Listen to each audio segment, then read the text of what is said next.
मोदी जी के साथ धोखे में काउंट किसे किया जा रहा है। आपको घटना याद दिला दी जाए तो आपको इसको बेहतर होगा रिकॉग्नाइज करके चलना। आपको याद होगा कि जब ऑपरेशन सिंदूर हुआ, भारत पर आतंकी हमला 22 अप्रैल के बाद और मई के अंदर हुआ ऑपरेशन सिंदूर, प्रधानमंत्री नरेंद्र मोदी ऑपरेशन सिंदूर तक एक बहुत ही जबरदस्त रॉकिंग इमेज के साथ आगे बढ़ रहे थे। प्रधानमंत्री मोदी की इमेज को देखकर ऐसा लग रहा था कि इन्होंने अब तक जो कहा वो किया है। ऑपरेशन सिंदूर उनकी दृढ़ इच्छा शक्ति, राजनीतिक नेतृत्व, राजनीतिक कुशलता का परिणाम बनती जा रही थी कि हाँ साहब, इन्होंने आतंकियों को पहले भी धमका रखा था और ये धमकाना इनका अब सही जगह जाकर लैंड हुआ है, जाकर इन्होंने ऑपरेशन सिंदूर कर दिया है। लेकिन ऑपरेशन सिंदूर के तुरंत बाद के जो हालात थे, वो भारत को और विशेष रूप से प्रधानमंत्री मोदी की इमेज को और विदेश नीति को बहुत बड़ा नुकसान पहुंचाए। क्या आप सभी जानते हैं कि इसके तुरंत बाद ऑपरेशन सिंदूर के सीज फायर की खबर आई और उस सीज फायर में एक व्यक्ति निकल कर आया, डोनाल्ड ट्रंप, जिसने कहा कि यह काम मैंने कराया। अपोजिशन ने इस बात पर खूब ज्यादा सरकार को पूछा कि सर, अगर आप लोगों ने सीज फायर ट्रंप के कहने पर किया है तो कह क्यों नहीं देते कि हमारी विदेश नीति स्वतंत्र नहीं है। बस उस दिन का दिन है जब से ट्रंप ने यह बात बोली, अपोजिशन के सवाल उठने लगे, प्रधानमंत्री नरेंद्र मोदी की इमेज पर क्वेश्चन खड़े होने लगे कि जो व्यक्ति आतंकियों के बारे में ये कहते थे कि मैं घर में घुसकर मारकर आया हूं, वो ट्रंप के 15-20 बार ये कहने पर भी कि ये सीज फायर मैंने कराया, कुछ बोलते क्यों नहीं है। तो बड़ा सवाल तब ये बन रहा था कि पीएम मोदी को रोक कौन रहा है बोलने से। अब आपके दिमाग में दो तीन प्रश्न आएंगे कि प्रधानमंत्री नरेंद्र मोदी को रोक कौन सकता है। तो देखिए, ऑब्वियस सी बात है कि प्रधानमंत्री हैं तो प्रधानमंत्री की कैबिनेट है, कैबिनेट में उनके करीबी मंत्री हैं और प्रधानमंत्री की विचारधारा से सहमति रखने वाले कुछ लोग भी हो सकते हैं जो प्रधानमंत्री को ऐसा करने से रोक रहे थे। तो प्रधानमंत्री की ऑपरेशन सिंदूर से लेकर के अब तक जो इमेज है, उसके ग्राफ में निरंतर एक गिरावट देखी गई। ये देखा गया कि ऑपरेशन सिंदूर में चमक कर निकले नरेंद्र मोदी धीरे धीरे ट्रंप के हर बयान से अपनी इमेज को खोते जा रहे थे। जिस प्रधानमंत्री ने अपनी इमेज अपनी दृढ़ता, अपनी दृढ़ इच्छा शक्ति, राजनीतिक कुशलता और नेतृत्व के रूप में बनाई थी, वो धीरे धीरे फेड हो रही थी। अपोजिशन को यहां पर सवाल पूछने के अलावा कोई काम नहीं था, लेकिन कहीं ना कहीं प्रधानमंत्री इन तमाम चीजों के बावजूद चुप थे। तो इन्हीं चुप्पियों पर अब ट्विटर पर बम्बार्डमेंट हुआ है कि प्रधानमंत्री को जिन्होंने चुप कराया था, असल में वो प्रधानमंत्री को धोखा दे रहे थे। अब आपके दिमाग में नाम दौड़ने लगेंगे कि वो कौन आ गया जो प्रधानमंत्री को चुप करा सकता है। और ये बात तब ज्यादा निकल कर आई जैसे ही प्रधानमंत्री ने मुंह खोला, तत्काल प्रभाव से हमारे ऊपर अमेरिकी प्रतिबंध आ गए।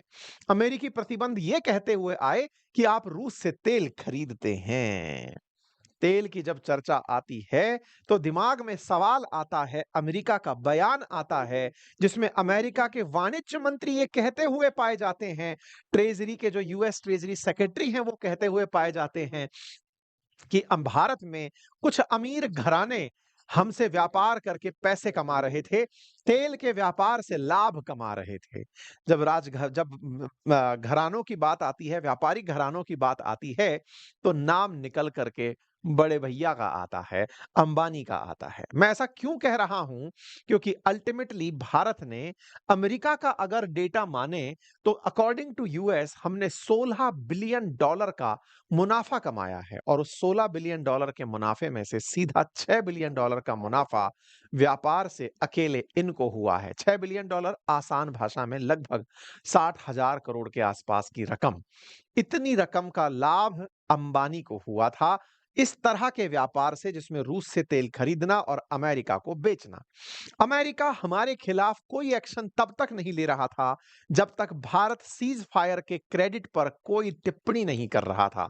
जैसे ही भारत ने टिप्पणी करी, यानी कि प्रधानमंत्री मोदी ने संसद में से जैसे ही ये कहा कि मेरे को अमेरिका ने नहीं रोका, मुझे किसी ने मध्यस्थता करने के लिए नहीं कहा, तत्काल प्रभाव से अमेरिकी फरमान आया।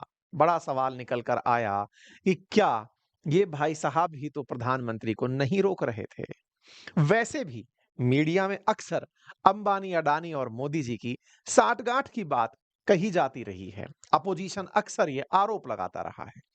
लेकिन अंबानी के पास इतनी ताकत आई कहां से कि वो प्रधानमंत्री के सोचने पर यानी कि उनके विवेक पर कंट्रोल कर ले। प्रधानमंत्री के विवेकशील लोग कौन हैं जो विदेश नीति को प्रभावित करते हैं? तो सवाल आता है विदेश मंत्री का। और जब बात विदेश मंत्री का हो तो उस समय एक और बड़ा सवाल निकल कर आता है विदेश मंत्री के सुपुत्र का, जो आप मेरे लेफ्ट में देख रहे हैं, डॉक्टर एस जयशंकर के बेटे ध्रुव जयशंकर के ऊपर। आज की कहानी में इनका, अंबानी का, जयशंकर साहब का और मोदी जी का कनेक्शन, और इस कनेक्शन के बाद प्रधानमंत्री मोदी की छवि को पहुंचा नुकसान पूरी तरह से डिस्कस किया जाएगा। मेरे प्यारे साथियों, ये पूरी कहानी डिकोड की जा रही है क्योंकि जिस तरह से ट्विटर पर नैरेटिव बिल्ट हुआ, तो ये जानकारी आप तक पहुंचे कि असली खेला क्या है, जिसकी वजह से ये चीज बाहर निकल कर आई, आपको वो समझना अत्यंत आवश्यक है। चलिए एक-एक करके सारी बातें शुरू करते हैं। इसमें एक संस्था का नाम जरूर याद रखिएगा, नाम है ऑब्जर्वर रिसर्च फाउंडेशन।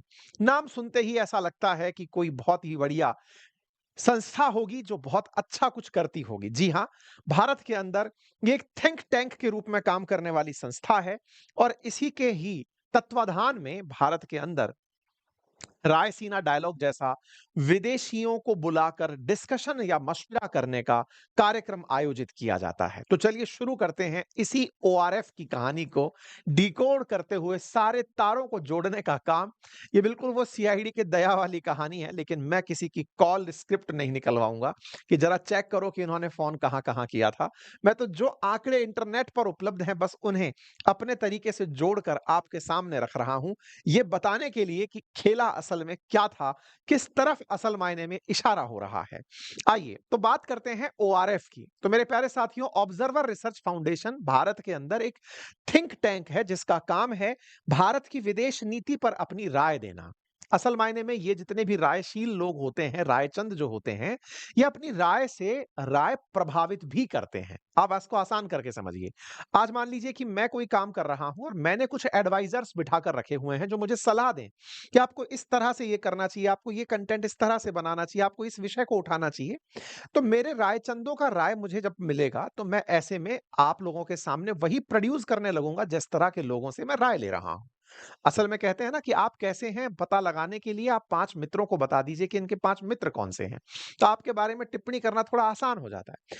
ऐसे में ओआरएफ जो रायचंद है, ये रायचंद सलाह भारत सरकार को देती थी। ऐसे मंचों के माध्यम से सलाह देती थी जहां से सरकार की नीतियां प्रभावित हो सकती थी। इसके ही फोरम के द्वारा तमाम प्रकार के इंटरनेशनल इवेंट्स जैसे ब्रिक्स एकेडमिक फोरम का आयोजन होना हो या फिर तमाम प्रकार के केप टाउन को अलावा दुनिया भर के अंदर जहां जहां इंटरनेशनली आपको इंटरनेशनल रिलेशंस पर राय देनी हो, यहां पर बैठे रायचंद बढ़िया से राय देते थे। आप पूछेंगे कि इनमें कौन से रायचंद होते हैं? असल में ये बहुत सारे बुद्धिजीवियों को जो एक जैसी विचारधारा रखते हैं, उन्हें बुलाते हैं, उनसे राय शुमारी करते हैं, एक कंक्लूसिव रिमार्क निकालते हैं कि दुनिया का क्या होगा, अमेरिका कैसे चलेगा, अमेरिका की इन नीतियों का क्या होगा, भारत का भविष्य क्या होगा, भारत की आर्थिक नीति कैसी होगी, भारत को सार्क देशों को कैसे देखना चाहिए, बिम्स्टेक को, ब्रिक्स को, सार एससीओ को भारत को कैसे देखना चाहिए। इस तरह की सारी बातें इन तरह के डायलॉग्स में की जाती रही। रायसीना डायलॉग्स, यदि आप में से कोई व्यक्ति यूपीएससी की तैयारी के दौरान रहा होगा तो इस बात का महत्व पता होगा। ये ओआरएफ के द्वारा आयोजित कराने वाली एक चर्चा है। अच्छा, तो अब ओआरएफ की बात हो तो ओआरएफ के कुछ मैं पिक्चर्स आपको दिखा देता हूं। आप यहां पर प्रधानमंत्री और प्रधानमंत्री के साथ खड़े हुए कुछ डिग्निटरीज को यहां देख रहे हैं। ये इसी साल हुआ ओआरएफ का मिनिस्ट्री ऑफ एक्सटर्नल अफेयर की मदद से हुआ रायसीना डायलॉग का एक तस्वीर है। यानी कि रायसीना डायलॉग के अंदर स्पॉन्सर बनकर के ओआरएफ यहां पर खड़ा हुआ है। यहां पर प्रधानमंत्री मोदी, ब्रिटेन, अमेरिका की तरफ से तमाम प्रकार के प्रतिनिधि आपको यहां पर दिखाई दे रहे हैं। यहां पर नरेंद्र मोदी, क्रिस्टोफर लक्सॉन, ये न्यूजीलैंड के प्राइम मिनिस्टर यहां दिखाई दे रहे हैं। इटली की प्राइम मिनिस्टर यहां दिखाई दे रही हैं। ओआरएफ के द्वारा आयोजित किए गए रायसीना डायलॉग्स में आपको कुछ बड़े नेता दिखाई दे रहे हैं। लाइक माइंडेड लोगों का जमावड़ा है, विदेश नीति के ऊपर चर्चा करने का प्रयास है। अब सर इतना माहौल ओआरएफ पर क्यों हो रहा है? चलिए तो थोड़ा आगे चलते हैं।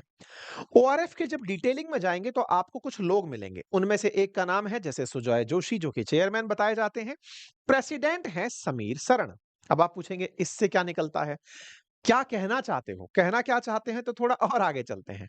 रायसीना डायलॉग को आयोजित कराने वाला या भारत की विदेश नीति को प्रभावित करने वाली जो भी घटनाएँ हैं, थिंक टैंक जो हैं, उनको आयोजित कराने वाला जो ओआरएफ है, उस ओआरएफ के अंदर प्रेसिडेंट हैं, चेयरमैन हैं, इन लोगों को एक बार ढंग से देख लें और इनके साथ-साथ ये भी देख लें कि इनके ग्लोबल एडवाइजरी में कौन-कौन लोग हैं। आप एक बार में इन्हें भले ही याद ना रख पाएँ, मैं एक-एक करके ज़रूरत भर के लोगों तक आप तक पहुँचा दूँगा। ये कुछ तस्वीरें हैं जिन्हें आप ढंग से रियलाइज़ करिए कि ये लोग कुछ ना कुछ तो हैं ही। इनमें से कुछ लोगों की तस्वीरें जैसे ललित भसीन को अगर आप देख रहे हैं तो आप शायद उन्हें अंबानी के पड़ोस में बैठा देख लें। ये वकील साहब हैं अंबानी के। ख़ैर इस बात को निकल जाने देते हैं, थोड़ा और आगे चलते हैं। आगे चलते हैं तो कुछ और चेहरे दिखाई देते हैं जो ट्रस्टी में हैं, यानी कि ओआरएफ को पैसा देने वाले लोगों में हैं। उनमें आपको सुजॉय, जगन्नाथ कुमार, अन्ना टंडन यहाँ पे ये तमाम लोग दिखाई देते हैं। ट्रस्टी ही पैसा देते हैं किसी फाउंडेशन को। जब इन ट्रस्टियों के बारे में डिकोडिंग की जाती है तो कुछ जानकारी निकल कर आती है। जगन्नाथ कुमार नाम के ट्रस्टी दिखाई देते हैं। जगन्नाथ कुमार के बारे में जानकारी निकलती है कि ये रिलायंस फाउंडेशन के सीईओ हैं। क्या कहना चाह रहे हो? तार तो अब तक आप जोड़ ही चुके होंगे। सीआईडी, सीबी की तरह आप भी काम कर ही रहे होंगे। जिया मोदी यहाँ पर ट्रस्टी के रूप में दिखाई देती हैं जो रिलायंस इंडस्ट्री लिमिटेड के साथ लगातार जुड़ी रही हैं। बी श्रीनिवासन आपको यहाँ पर दिखाई देते हैं जो चीफ ऑफ स्टाफ हैं, ग्रुप प्रेसिडेंट हैं रिलायंस इंडस्ट्रीज लिमिटेड के। आप कहेंगे इससे क्या फर्क पड़ता है? 2 लोग अगर आपको वहां दिखाई दे भी गए तो चलिए प्रेसिडेंट तक चल लेते हैं। समीर शरण जो कि इस समय ऑर्गेनाइजेशन ये ओआरएफ के जो प्रेसिडेंट हैं वो रिलायंस के पूर्व कर्मचारी हैं। इससे भी क्या पता चलता है? चलिए कोई बात नहीं, थोड़ा आगे चल लेते हैं। आगे चलते हैं तो जानकारी कुछ यूँ निकल कर आती है कि वर्ष 2009 तक इस ओआरएफ को यानी कि ऑब्जर्वर रिसर्च फाउंडेशन को जो फंडिंग दी जाती थी उसका 95% पैसा केवल रिलायंस द्वारा दिया जाता था। आज भी 65% पैसा ओआरएफ को रिलायंस के द्वारा दिया जाता है। आसान कर दूं, ये कुल मिलाकर के रिलायंस द्वारा फंडेड एक रिसर्च फाउंडेशन है। आप कहेंगे इससे क्या फर्क पड़ रहा है? टाटा भी कुछ तो चलाता ही है। ऐसे ही कोई ना कोई और कंपनी भी कोई ना कोई तो चीज़ चलाएगी ना। थिंक टैंक चलाने में क्या होता है? थिंक टैंक का अर्थ है आपके सोचने का सलाहकार मंडल बना देना। आपकी सोच को बाँध देना कि आपको यही सोचना है। ये सोचना और बाँधना किस तरह से जुड़ रहा है, समझ नहीं आ रहा है। प्रधानमंत्री मोदी ना जाने कितने प्रकार के मंचों पर दिखाई देते हैं। तो चलिए थोड़ा और आगे लेकर चलते हैं। अब मैं आपको लेकर चलता हूं एक ऐसे चेहरे की तरफ जिस चेहरे से काफी सारे सवाल उतर कर आते हैं। ये चेहरा शायद अभी ना पहचाने लेकिन अब सरनेम से पहचान लें। नाम है इनका ध्रुव जयशंकर। तो बोले इससे क्या फर्क पड़ गया? डॉक्टर एस जयशंकर के सुपुत्र हैं ये। इससे क्या फर्क पड़ गया? ये ओआरएफ फाउंडेशन में नौकरी करते हैं। ओआरएफ फाउंडेशन में क्या नौकरी करते हैं? ये ओआरएफ के अमेरिका में प्रतिनिधि हैं। यानी कि ओआरएफ रिसर्च फाउंडेशन अमेरिका से क्या थॉट लेगा या अमेरिका से क्या थॉट ओआरएफ तक आएगी, ये काम ध्रुव जयशंकर करते हैं। ध्रुव Jaishankar is a non-resident fellow at Lowy Institute and director of US initiative at Observer Research Foundation in New Delhi. Previously, he was fellow in foreign policy studies at Brookings India in New Delhi and Brookings Institute at Washington DC. इनके बारे में अगर आप जानकारी निकाल कर आते हैं तो पता चलता है कि आप काफी सारे न्यूज पत्र पत्रिकाओं में लेख भी लिखते हैं। ओआरएफ में इनकी नियुक्ति हेडलाइन कुछ यूं बनती है कि जयशंकर के बेटे ने ओआरएफ का हेड ऑफ यूएस इनिशिएटिव के पद पर ज्वाइन किया है। यह खबर पुरानी है लेकिन तार जब जुड़ेंगे तो दूर तक जाएंगे। खबर बनती है कि फॉरेन मिनिस्टर जयशंकर के बच्चे ने ओआरएफ वाशिंगटन ऑफिस को हेड किया है, वहां जाकर ज्वाइन किया है। ओआरएफ बोले तो रिलायंस, रिलायंस का ऑफिस अमेरिका में, उसे हेड कर रहे हैं हमारे विदेश मंत्री के सुपुत्र। अब इससे क्या तार निकलता है? चलिए और जोड़ते हैं। खबरों को रशिया यूक्रेन युद्ध तक लेकर चलते हैं, वही जहां से अमेरिका का ईगो क्लैश हुआ। अमेरिका के अंदर बैठे राष्ट्रपति ट्रंप चाहते थे कि वो इस युद्ध को रुकवाएं लेकिन ये नहीं रुका। इस युद्ध के दौरान भारत ने खूब सारा तेल खरीदा। तेल खरीदना हमारी अपनी जरूरत थी। बकायदा एस जयशंकर साहब की विदेश नीति की तारीफ हुई कि भारत ने रूस से तेल खरीदा और ना केवल तेल खरीदा, दुनिया में तेल की कीमतों को स्थिर रखा। भारत की विदेश नीति की प्रशंसा इसलिए भी हुई कि हम बकायदा अमेरिका के साथ इन सब चीजों को कन्विंस करने में कामयाब हुए कि हम तेल इसलिए खरीदते हैं क्योंकि हमारे खरीदने से दुनिया में तेल की कीमतों के भाव नहीं बढ़ते और ये दुनिया के लिए हमारा एक बेहतरीन प्रयास है। रूस से सस्ता तेल खरीदना, क्रूड ऑयल खरीदना, उसे रिफाइन करके देश में उपयोग में लेना, देश में उपयोग में लेना तक तो ठीक था, लेकिन खबरें धीरे धीरे आने लगी कि ये तेल केवल देश में ही काम नहीं आ रहा है, बल्कि देश से बाहर बिकने जा रहा है। जिस देश को सस्ते तेल से, तेल की कीमतों से राहत दी जा सकती थी, हमारे ही देश के बहुत सारे लोगों ने, इंडस्ट्रियलिस्ट लोगों ने, इवन सरकारी शह प्राप्त किए हुए उद्योगपतियों ने सस्ता तेल खरीदा, दुनिया को बेचना शुरू कर दिया। हमारे पास तेल सस्ता ना करके उससे लाभ कमाना शुरू कर दिया। भारत में कुछ कंपनियों ने, जिनमें से रिलायंस का नाम सबसे ऊपर है, इस पूरे काम को दुनिया की सबसे बड़ी रिफाइनरी जामनगर रिफाइनरी के द्वारा, प्राइवेट रिफाइनरी के द्वारा करवाना शुरू किया। रशिया के साथ तेल खरीदा, ये दुनिया को पता है। इंडिया ने लगभग 112 बिलियन यूरो का यूक्रेन वॉर से लेकर अब तक तेल खरीदा है। इस पूरे तेल खरीदने में भारत के विदेश मंत्री ने दुनिया भर में भारत के तेल खरीदने को सही ठहराया है और वो ये कहते हुए पाए गए कि मेरे पास बहुत से विकल्प हैं, मैं इसलिए तेल खरीदता हूं, और हम इस बात पर हमेशा गौरवान्वित होते रहे। रशियन ऑयल को हमने अपने देश में तो यूज किया ही किया, यूरोप में भी बेचा, ये खबरें साल 2023 में निकल कर आना शुरू हो गई थी। लेकिन इन्हीं खबरों ने अगस्त में उस समय सबका ध्यान अपनी ओर आकर्षित कर लिया, जब खबर ये निकल कर आई कि इस तरह से भारत ने तेल बेच करके $16 बिलियन का एक्स्ट्रा प्रॉफिट कमाया है और उसमें से $6 बिलियन का प्रॉफिट अकेले रिलायंस ने कमाया है। रिलायंस इंडस्ट्रीज ने कमाया है 50,000 करोड़ का प्रॉफिट। आप पूछेंगे ये कैसे? इसके पीछे की कहानी जानिए। रिलायंस ने 10 साल के लिए डील करी रूस के साथ कि वो प्रति साल 12 से लेकर $13 बिलियन का तेल खरीदेगा। ये डील जब की गई तो अमेरिका के साथ में इन्हें लगता था कि ये सारी चीजें जो विदेश मंत्री कर चुके हैं, अब कोई दिक्कत नहीं आएगी, क्योंकि आप जब रूस से तेल खरीद रहे हैं और आपको यह डर नहीं है कि इतना सस्ता तेल खरीद कर मैं अमेरिका को ही बेच रहा हूं या यूरोप को बेच रहा हूं, तो यह निडरता कहां से आई? निडरता आई भारत के विदेश मंत्री द्वारा भारत का पक्ष दुनिया में खुलकर रखने से। जब भारत के विदेश मंत्री ने यह सब बातें बेहतर तरीके से रखी, तो व्यापारी भाई ने प्रॉपर तरीके से व्यापार दिमाग में चलाया और उस व्यापार से लाभ कमाया। अब इस लाभ से क्या दिक्कत है? कोई दिक्कत नहीं। दिक्कत हुई ट्रंप को, क्योंकि ट्रंप को पता था कि इससे असल में लाभ कौन कमा रहा है। जब तक बाइडेन थे, जयशंकर साहब की विदेश नीति अमेरिका के साथ बहुत सही काम कर रही थी, लेकिन जैसे ही ट्रंप आए, किसी को भी टेंशन नहीं थी, मोटा भाई जाकर के उनको सेट कर आए थे, बढ़िया से पहुंचे थे। आपको याद होगी कुछ तस्वीरें, जब प्रधानमंत्री मोदी इनके शपथ ग्रहण में नहीं गए थे, लेकिन मुकेश अंबानी अपनी धर्मपत्नी के साथ में वहां पर प्रेजेंट थे। यानी कि इनके शपथ ग्रहण समारोह में, इनसे पहले के इवेंट में अंबानी परिवार वहां पर प्रेजेंट था।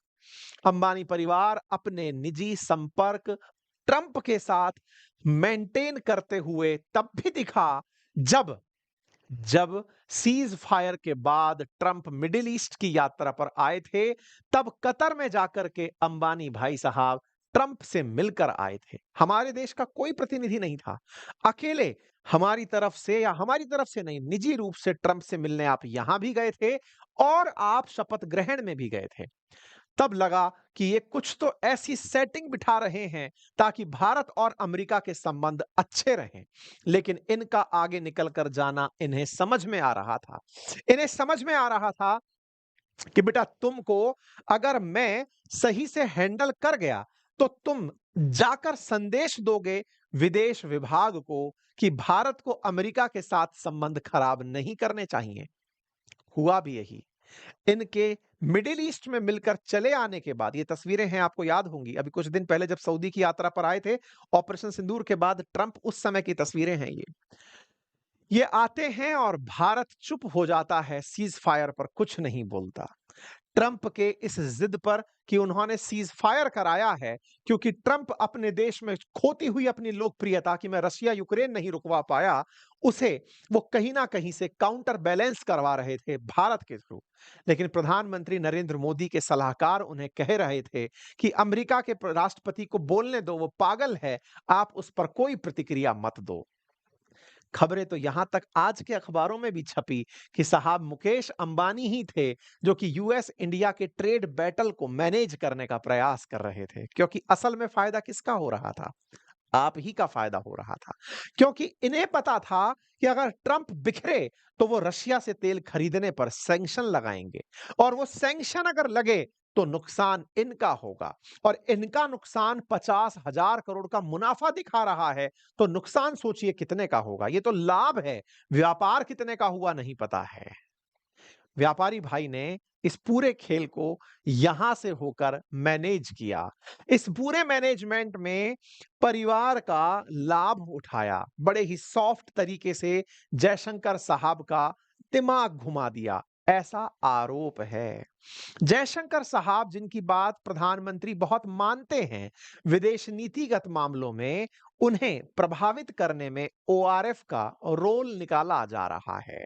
सोशल मीडिया किसी का नाम नहीं ले रहा है, बस कह रहा है कि प्रधानमंत्री के साथ धोखा हुआ है। मुसीबत यह है, कैसे नाम ले दे जिन जयशंकर साहब पर प्रधानमंत्री इतना बिलीव करते हैं, उन पर कोई आरोप कैसे लगा दे। इवन शाम होते होते तो ये सफाइयां आने लगी कि अरे जयशंकर साहब का नाम खराब मत करो। लेकिन ओवरऑल इस पूरे के पूरे जो माहौल बनाया गया, इसमें प्रधानमंत्री मोदी की छवि को जो खराब किया, वो इन भाई साहब ने जिस माध्यम से खराब किया, वो चीजें लोगों को धीरे धीरे दिखने लगी कि यार ये तो मामला इस तरह से गड़बड़ाया है। भारत को सब टैरिफ के नाम पर सैंक्शन झेलने पड़े, लेकिन प्रधानमंत्री मोदी ऑपरेशन सिंदूर के इस क्रेडिट को ट्रंप को नहीं लेने दिए। उन्होंने खुलेआम संसद में कहा कि मैंने किसी के दबाव में यह काम नहीं किया। उसके बाद ट्रंप की फ्रीक्वेंसी अब लगातार घट गई है, क्योंकि हम पर प्रतिबंध जो लग गए हैं। अब बड़ा सवाल यह है कि साहब ये तो कहानी का एक पक्ष हुआ, लेकिन अगर ये न्यूज़ भी ट्विटर पर ट्रेंड कर रही है, तो इसे करवाने वाला कोई तो होगा। कौन ऐसा पक्ष है जिसे इससे लाभ हो रहा होगा? प्रधानमंत्री मोदी और जयशंकर के बीच में अगर रिफ्ट पैदा करा जाए, तो इससे किसे लाभ होगा? आइए अब लाभ चलते हैं। हमको पुलिस में यह सिखाया जाता था कि लाभ किसे मिल रहा है, उस पर पहुंचिए। तो पहले लाभ मिल रहा है अंबानी परिवार को, उसे देखा गया। अब चलते हैं दूसरे परिवार पर जिसे लाभ हो सकता है, और वो लाभ की कहानी कहां से आती है, क्योंकि ये तो हमने डिकोड कर लिया। लाभ की कहानी कुछ यूं है कि ऑपरेशन सिंदूर के बाद इसकी काबिलियत को बताने के लिए हमने दुनिया भर में अपने डेलीगेशन भेजे। प्रधानमंत्री के द्वारा डेलीगेशंस में जिन्हें भेजा गया, उनमें से एक नाम था थरूर साहब का। थरूर साहब को दुनिया भर में विदेश नीति के जानकारों के रूप में जाना जाता है, लेकिन वो कांग्रेसी हैं। कांग्रेसी इतने कलाकार और नॉलेजफुल आदमी को बीजेपी लाने का प्रयास कर रही है, ऐसा पूरे चुनावी हलकों में, राजनीतिक हलकों में चल रहा है। लेकिन दिक्कत क्या है? आप जितने टैलेंटेड आदमी हैं, उनकी जगह असल मायने में इस वाले पद पर है जहां पर विदेश मंत्री विराजते हैं। विदेश नीति में जो ब्लंडर हुआ, उन्हें यदि ये आएंगे तो ये निश्चित ही सुधार देंगे, ऐसे कयास लगाए जा रहे हैं। अगर इनको नुकसान होता है, तो पद जिनका मजबूत होता है वो शशि थरूर हैं। वो कांग्रेस से यहां पर पहुंचे, और यहां पहुंचकर उन्हें सीधे राज्यसभा में पहुंचाकर विदेश मंत्री बनाया जा सकता है। पहले भी कांग्रेस के टाइम पर आप विदेश राज्य मंत्री रह चुके हैं। ऐसे में एक हलका ये भी कह रहा है कि ये थरूर साहब के समर्थन में बनाया गया माहौल है, ताकि जयशंकर साहब की इमेज को नुकसान पहुंचाकर प्रधानमंत्री मोदी के खिलाफ के माहौल को इनके नुकसान में सिद्ध करके इन्हें पार्टी के अंदर लाया जा सके। देखिए, राजनीति है। राजनीति की चर्चाओं में जितनी भी बातें हैं, उन बातों में कहीं ना कहीं कहते हैं कि जंगल में धुआं उठता दिखे तो इसका मतलब है कि आग तो कहीं लगी है। अब ये आग कहां लगी है, ये तो आने वाला समय बताएगा। लेकिन जो चर्चाएं हैं, अगर आप उन्हें रिलेट कर गए हैं, तो ये अपने आप में बहुत मायने रखती हैं। इन चर्चाओं को अगर आप गहराई से देखें, तो आप समझ पाएंगे कि कुछ तो गड़बड़ है दया। अब वो जो कुछ गड़बड़ है, वो अगर आप रिलेट कर जाएं, तो कमेंट बॉक्स में जरूर बताइएगा। ये केवल एक विश्लेषण है, इसकी पूरी कहानी की पटकथा में केवल तार जोड़ने का प्रयास है। जैसे घटनाक्रम को देखने का सबका अपना एक नजरिया होता है। ये मेरा एक नजरिया है जो मैंने आपके सामने साझा किया है। आप क्या सोचते हैं? अपनी राय कमेंट बॉक्स में जरूर रखें। मेरा किसी भी राजनीतिक दल के नेता के साथ कोई निजी द्वेष नहीं है। ये एक विश्लेषण है, इसे उसी नजरिए से देखा जाए।